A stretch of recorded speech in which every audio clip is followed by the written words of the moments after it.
Good morning, friends. Today we are going to study the next new point, superstitious. तर आपण मागील तासाला आपण जे प्रकरणाचं आपण सुरू केलेलं आहे, मानसिक आरोग्य प्रथमोपचार, first aid in mental health, हे जे प्रकरण आपण सुरू केलंय, तर त्यामध्ये एकूण काही घटकांचा अभ्यास आपण मागील तासाला केलाय. मानसिक आरोग्य प्रथमोपचाराची गरज, need for first aid in mental health, हा एक घटक आपण मागील तासाला पाहिलाय. त्यानंतर मानसिक आजारासंबंधी कलंक, काळिमा किंवा गैरसमजुती, त्याला असं म्हटलं गेलंय, stigma associated with mental illness. Next point, culture म्हणजे त्याला संस्कृती म्हटलं गेलंय. मोठ्यांचा सल्ला घेणे, ॲडवाइस फ्रॉम एल्डर. लाज, लज्जा किंवा शरम, त्याला सेम असं म्हटलं गेलंय. त्यानंतर लोकांना नेहमी कसे उत्तर द्यावे हे माहीत नसतं, म्हणजेच people do not always know how to respond. तर असे हे जे मुद्दे आहेत, या सर्व मुद्द्यांचा अभ्यास आपण मागील तासाला त्या ठिकाणी केलेला आहे. तर आजच्या तासाला आपण जो नवीन घटक त्या ठिकाणी पाहणार आहोत, अंधश्रद्धा किंवा त्याला सुपरस्टिशन्स असं म्हटलं गेलंय. तर यामध्ये व्यक्तीचं जे वर्तन असलेलं आपल्याला दिसून येतं. तर सर्वसाधारणपणे आपण जो घटक पाहत आहोत, तो लोक मानसोपचार तज्ञांकडेच का जात नाहीत किंवा वैद्यकीय सल्ला का घेत नाहीत, तर त्या पाठीमागे अनेक प्रकारची कारणे आपण त्या ठिकाणी पाहत आहोत. पहिलं कारण त्या ठिकाणी आपण पाहिलंय, किंवा मग त्याला ठिकाणी ज्या अडचणी येत असतात, संस्कृती असेल किंवा आपल्याला त्याविषयी काहीतरी मनात निगेटिव्ह थिंकिंग येत असेल, म्हणजे त्याला नकारात्मक भावना म्हणून संबोधलं गेलंय. तर त्यामुळे आपण काय करतो, मानसोपचार तज्ञांकडे जात नाही किंवा ती माहिती आपण जाणून घेत नाहीत, आणि म्हणून मग या सर्व अडचणी येत असतात. म्हणजेच मग या ठिकाणी आपण पाहिलं की अंधश्रद्धा, काही लोकांच्या अशा अंधश्रद्धा असतात की काही ज्या व्यक्ती असतात, त्या व्यक्तींना एक असा विश्वास आहे की मानसिक आजार हे पापामुळे किंवा अदृश्य शक्तीमुळे निर्माण होत असतात. आणि मग त्यामुळे या ज्या व्यक्ती असतात, तर या सर्वसाधारणपणे जे उपचार घेणं गरजेचं असतं किंवा मानसोपचार तज्ञ असतात, अशा व्यक्तींकडे या व्यक्ती त्या ठिकाणी जात नाहीत. आणि मग त्या व्यक्ती त्यांच्याकडे न गेल्यामुळे आजाराचं प्रमाण कमी होण्याऐवजी काय होत असतं, वाढलेलं आपल्याला ते दिसून येतं. आणि मग त्यामुळे प्रत्येक व्यक्तीला या मानसोपचाराची गरज असलेली आपल्याला दिसून येते. मग आपण पाहिलं की लोक मानसोपचार तज्ञाकडे का जात नाही, त्यामध्ये आपण 2 कारणे अगोदरच आपण पाहिलेली आहेत. हे तिसरं कारण आपण जाणून घेत आहोत, कोणतं? अंधश्रद्धा. तर काही व्यक्तींचा आपण पाहिलं की असा विश्वास असतो की मानसिक आजार हे काय होतात, आपण काहीतरी अयोग्य कृत्य केलेलं आहे किंवा काहीतरी पाप केलेलं आहे किंवा एखाद्याला त्रास होईल असं वर्तन आपल्याकडून घडून आलेलं आहे. आणि अशा ज्या अदृश्य अशा शक्ती असतात, त्या शक्तीमुळे या व्यक्ती काय करतात, त्या तज्ञांकडे जात नाहीत. आणि त्यामुळे काय होतं, सहजासहजी व्यक्ती असतात, हे जे काही वैद्यकीय तज्ञ असतात, व्यावसायिक तज्ञ असतात, यांच्याकडे त्या व्यक्ती जात नाहीत. आणि म्हणून मग मानसिक आजार वाढण्याचं प्रमाण हळू त्या ठिकाणी त्याला सुरुवात होत असते. आणि वेळेत उपचार न घेतल्यामुळे आजाराच्या प्रमाणात आणखी वाढ होत असते. म्हणून मग प्राथमिक उपचार आपण घेणं गरजेचं असतं.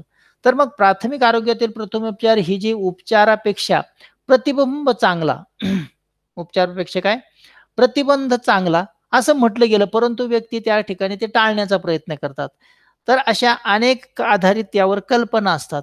तर मानसिक आजार हे सामान्यपणे अनपेक्षितपणे निर्माण होत नाही, म्हणजे अचानक त्या ठिकाणी निर्माण होत नाही. त्या पाठीमागे अनेक प्रकारचे हळूहळू स्टेप बाय स्टेप असे वेगवेगळे टप्पे असतात, आणि त्या टप्प्यानुसार हे आजार त्या ठिकाणी निर्माण झालेले आपल्याला दिसून येतात.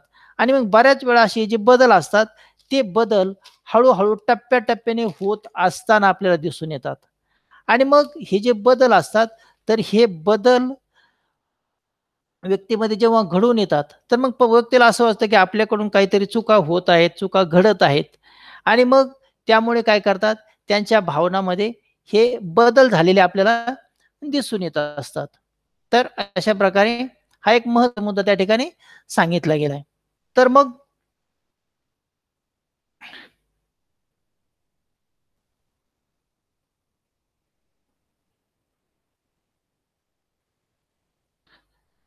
तर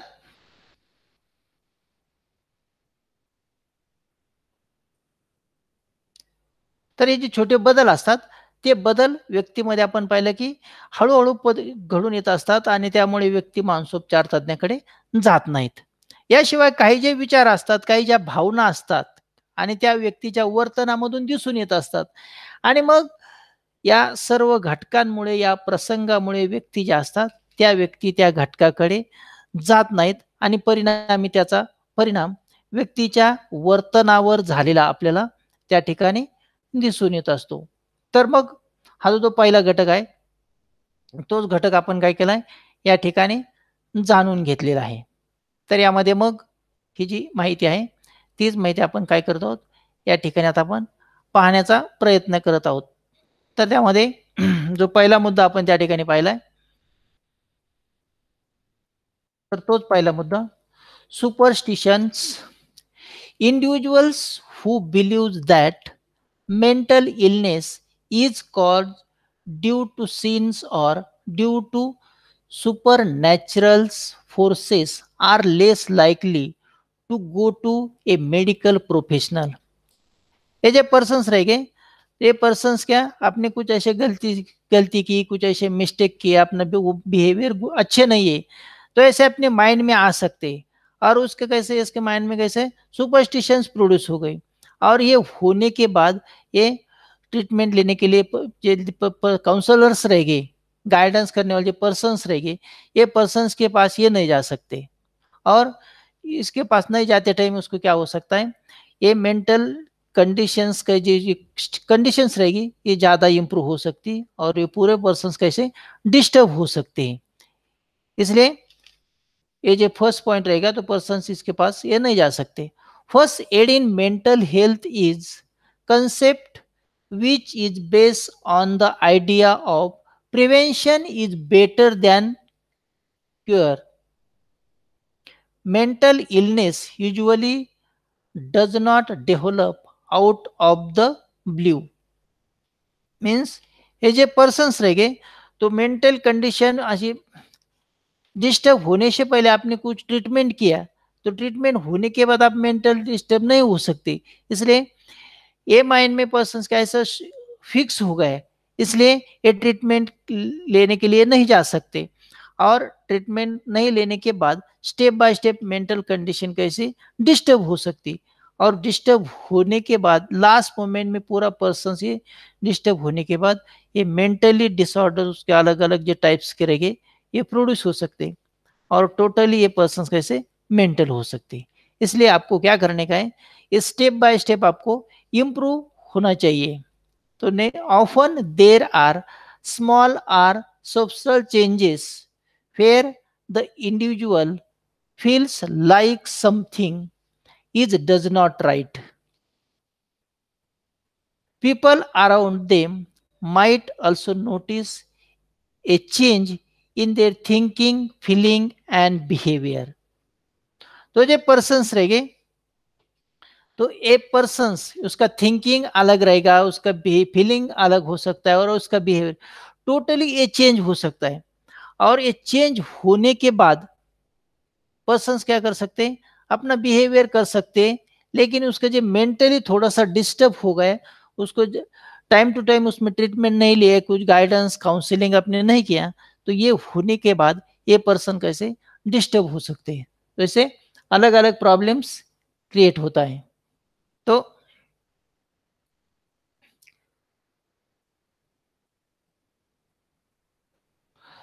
तो जे सेकंड पॉइंट्स ते उसमें रहेगा, तर त्यामध्ये जर ही प्राथमिक लक्षणे जी असतात व्यक्तीमध्ये, ती जर व्यक्तीला ओळखताच आली नाहीत, तर काय होतं मग त्या ज्या व्यक्ती असतात, तर त्या व्यक्ती मग काय करतात, खालील इतरांची मदत घेऊ शकतात. म्हणजेच प्राथमिक लक्षणे ज्या व्यक्तीमध्ये ओळखता आली, तर म्हणजे प्रत्येक आजार जेव्हा व्यक्तीमध्ये होत असतो, तर तो आजार डायरेक्ट अचानक त्या ठिकाणी निर्माण होत नाही.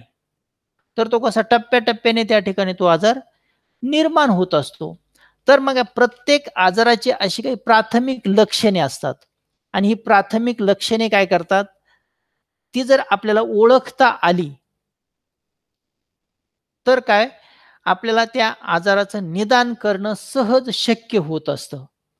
मग त्यामध्ये आपण त्यालाच जे मुद्दे त्या ठिकाणी सांगितले गेलेत, म्हणजे उपचार किंवा इतरांची मदत आपल्याला कशा पद्धतीने घेता येईल, तर त्यामध्ये मग निदान किंवा त्याला रोग निदान किंवा रोग चिकित्सा असं म्हटलं गेलं मीन्स डायग्नोसिस. म्हणजेच एखादा आजार झाल्यानंतर मदत घेण्यापेक्षा आजार होऊ नये म्हणून जर आपण जर काळजी घेतली, तर प्रिकॉशन त्या ठिकाणी ती महत्त्वाची मानली जाते. मग निदान आपण कशा पद्धतीने घेऊ शकतो, तर त्यासाठी आपल्याला ज्याची जाणीव होत असते, ती जाणीव या ठिकाणी महत्त्वाची आहे. तर यामुळे मग अनेक कदाचित जे गंभीर आजार होत असतात त्यापासून आपली सुटका होऊ शकते. तर पहा, एखादा जो आजार असेल, प्रत्येक आजाराचं मी सुरुवातीला सांगितलं की काही लक्षणे असतात. मग काही लक्षणे आपल्याला जाणवत असल्यात, म्हणजे रुटीनमध्ये आपण जे आपलं काम करत असतो, ते काम करत असताना त्या कामामध्ये आपल्याला काहीतरी व्यत्यय येत असेल, आपल्याला काहीतरी अस्वस्थ, बेचैन वाटत असेल, काही टेम्परेचर असेल, रेस्पिरेशन, डायजेशन या ज्या प्रोसेस असतात, यामध्ये जर काही प्रमाणात आपल्याला चेंजेस जाणवत असतील, अगदी नॉर्मल, तरी सुद्धा आपण त्याकडे थोडंसं बारकाईने जर लक्ष दिलं आणि त्यावर थोडीशी इतरांकडून माहिती घेतली किंवा वेळेचा आपण उपचार केला किंवा निदान करण्याचा जर प्रयत्न केला, तर जे गंभीर स्वरूपाचे जे आजार असतात, ते गंभीर स्वरूपाचे आजार आपण त्यामधून टाळण्याचा प्रयत्न करत असतो. म्हणजेच एकूणच काय होईल, मोठे आजार असतात, ते आजार आपल्याकडे येणार नाहीत किंवा आपण त्यापासून दूर राहण्याचा प्रयत्न त्या ठिकाणी करत असतो. तर अशा प्रकारे निदान करणे हा एक महत्त्वाचा घटक त्या ठिकाणी मानला गेला. जर वेळीच मानसोपचार तज्ञांकडे आपण गेलो किंवा त्याची माहिती आपण त्यांच्याकडून घेतली किंवा त्यांचा सल्ला घेतला, तर आपल्याला गंभीर आजारापासून आपली सुटका करून घेता येऊ शकते. म्हणून मग निदान किंवा रोग चिकित्सा हा एक महत्त्वाचा घटक त्या ठिकाणी मानला गेलाय. त्यानंतर हस्तक्षेप किंवा त्याला मध्यस्थी असं म्हटलं गेलंय किंवा त्याला इंटरव्हेन्शन असं म्हटलं गेलंय. तर अशा व्यक्तीच्या जीवनात हस्तक्षेप करून त्याला आपण मदत करू शकतो आणि त्याला प्राथमिक हस्तक्षेप असं म्हणता येईल.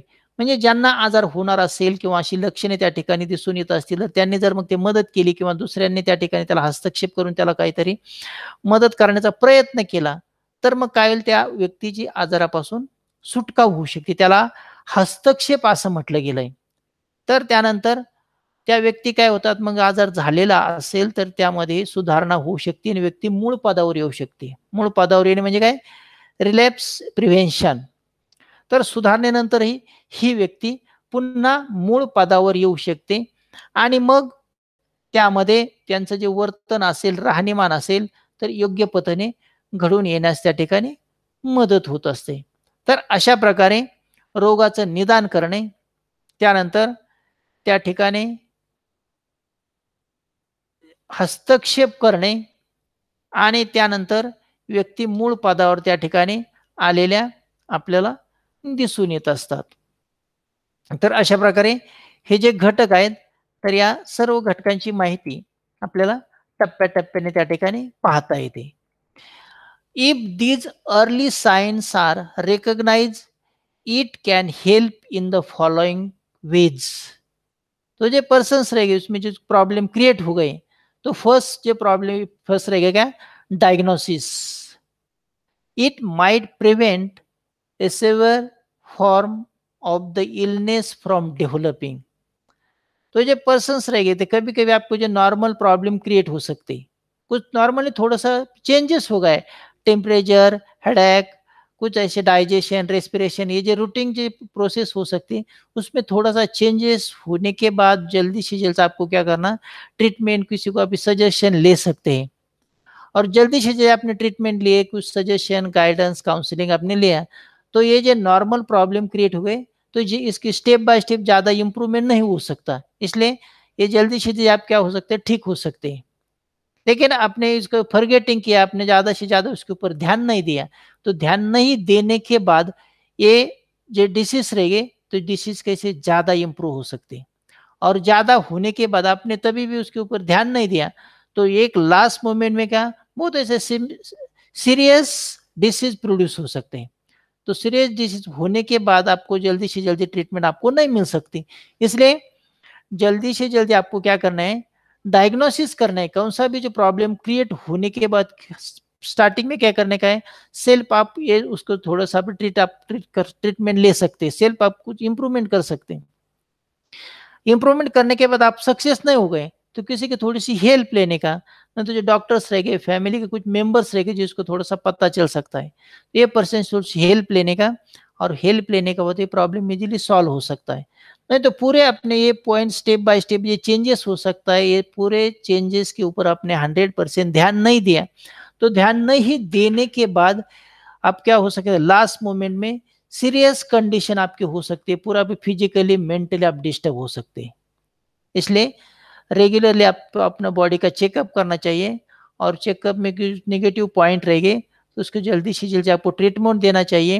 ये डॉक्टर आप दे सकते हैं, काउंसलर दे सकते हैं, कुछ गाइडेंस कर सकते हैं, नहीं तो फैमिली के मेंबर्स रह गए, अपने रिलेटिव्स रह गए, तो पूरे पर्सन्स के आप हेल्प ले सकते हैं, और अपना जो प्रॉब्लम्स रहेगा नॉर्मल थोड़ा सा स्टेप बाय स्टेप इसको इम्प्रूव हो सकता है।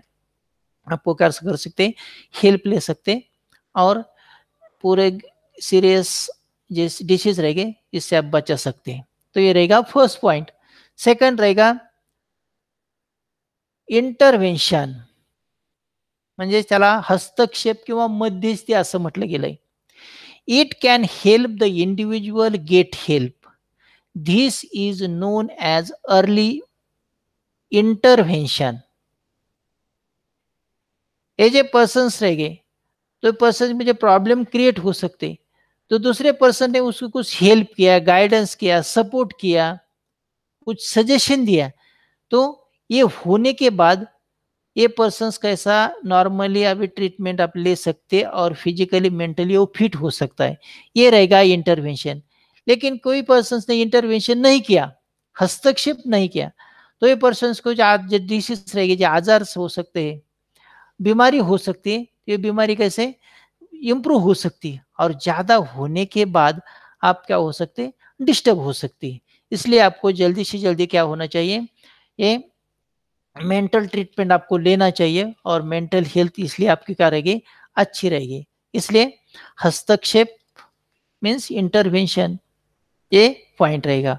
और लास्ट रिलॅप्स प्रिव्हेन्शन, म्हणजे त्याला सुधारण्यातही, सुधारण्यानंतर या व्यक्ती मूळ पदावर येऊ शकतात, means relapse prevention. It can prevent the reoccurrence of the symptoms of the illness if they occur after a period of improvement. Means ये जो पर्सन्स रहेंगे उसमें ट्रीटमेंट लेने के बाद क्या स्टेप बाय स्टेप ये इसका बिहेवियर चेंज हो सकता है. तर अशा प्रकारे हा एक घटक या ठिकाणी संपलेला आपल्याला त्या ठिकाणी दिसून येतो. तर मग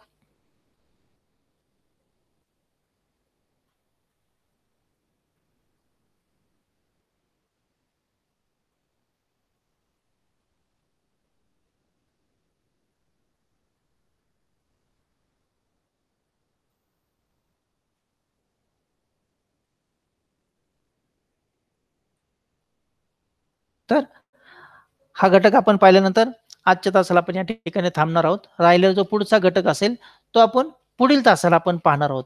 परंतु तत्पूर्वी आपण आजच्या तासाला जे महत्त्वाचे काही घटक आपण पाहिलेत, तर आतापर्यंत आपण मानसिक आरोग्य प्रथमोपचाराची गरज यामध्ये मानसिक आजारासंबंधी कलंक, काळिमा किंवा त्याला गैरसमजुती असं म्हटलं गेलंय. तर त्यामध्ये संस्कृती, मोठ्या व्यक्तींचा सल्ला घेणे, लोकांना नेहमी कसे उत्तर द्यावे या संदर्भात माहिती जाणून घेतली.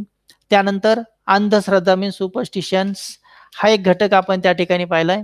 आणि त्यानंतर प्राथमिक लक्षणे ज्या व्यक्तीमध्ये असतील आणि ती जर आपल्याला जर ओळखता आली, तर त्यासाठी आपल्याला आपण त्यांना काही मदत करू शकतो. आणि मदत करण्यासाठी आपण जे 3 मुद्दे त्या ठिकाणी पाहिलेले आहेत, कोणते? निदान मीन्स डायग्नोसिस. आणि यामुळे मग जे काही व्यक्तीमध्ये गंभीर स्वरूपाचे आजार निर्माण होऊ शकतात, तर त्या आजारापासून आपली सुटका होऊ शकते. म्हणून मग गंभीर आजार टाळायचे असेल तर वेळीच आपल्याला उपचार घेणं गरजेचं असतं. त्यानंतर हस्तक्षेप किंवा मध्यस्थी इंटरव्हेन्शन. मग एखाद्या व्यक्तीला काही आजार निर्माण झालेले असतील, तर ते आपण काय करतो, आपल्याला त्याच्यातली काही लक्षणे दिसून आलेली असतील, तर मग ती थोडीशी जाणून जाणून घेणे आणि त्यासाठी त्याला मदत करणे. आणि जर आपण त्याला ती मदत केली, तर मग त्या आजारापासून त्याची सुटका होऊ शकते. याच प्रक्रियेला काय म्हटलं गेलंय? हस्तक्षेप असं म्हटलं गेलंय. आणि त्यानंतर तिसरा मुद्दा आपण पाहिला, सुधारणेनंतरही या व्यक्ती मूळ पदावर येत असतात. म्हणजे त्यांच्या वर्तनात जर ते डिस्टर्ब व्हायला लागलेले असतील, वर्तन बदल होत असतील, रिलॅप्स प्रिव्हेन्शन, तर ते बदल जर झालेले असतील, तर मग त्या व्यक्तीच्या वर्तनात सुधारणा होते आणि व्यक्तीच्या वर्तनात सुधारणा झाल्यानंतर व्यक्ती पुन्हा मूळ पदावर येत असते. म्हणजेच एकूणच त्यांचं वर्तन सामान्य व्यक्तीसारखं झालेलं आपल्याला दिसून येतं. तर राहिलेला भाग आपण पुढील लेक्चरला पाहणार आहोत. आज या ठिकाणी आपण थांबत आहोत. तर